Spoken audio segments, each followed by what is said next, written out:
ഇപ്പോൾ നീക്കുന്ന കാഴ്ചയാണ് നമ്മൾ കാണുന്നത്. ഒന്നൊന്നായി പ്രവർത്തകരെ പോലീസ് വാഹനത്തിലേക്ക് കൊണ്ടുവരുന്ന ദൃശ്യങ്ങളാണ്. ഇവിടെ സെക്രട്ടേറിയറ്റിലേക്ക് നേരത്തെ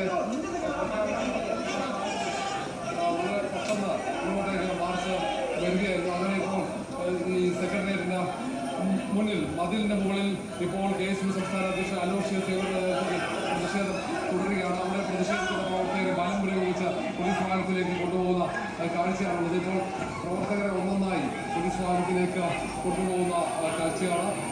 ഏറെ നേരം പ്രതിഷേധിച്ച പ്രവർത്തകരാണ്. ആ പ്രവർത്തകർ ഇപ്പോൾ KSU സംസ്ഥാന അധ്യക്ഷൻ അലോഷ്യസ് അടക്കമുള്ള പ്രവർത്തകരിലേക്ക് വലിച്ചെടുത്ത് കൊണ്ടുപോകുന്ന കാഴ്ചയാണ്. ബലം പ്രയോഗിച്ച പ്രവർത്തകരെ ഒന്നൊന്നായി കസ്റ്റഡിയെടുത്ത് ഏറെ നേരം ജലവീതി ഉപയോഗിച്ച് പ്രവർത്തകർ കുരുതുപോയാൽ പിന്നീട് സെക്രട്ടേറിയറ്റ് അതിൽ ചാടിക്കടക്കാനുള്ള ശ്രമം തുടങ്ങിയതോടെയാണ് പോലീസ് ഇപ്പോൾ നേരിട്ട് ഇടപെടുന്നത്.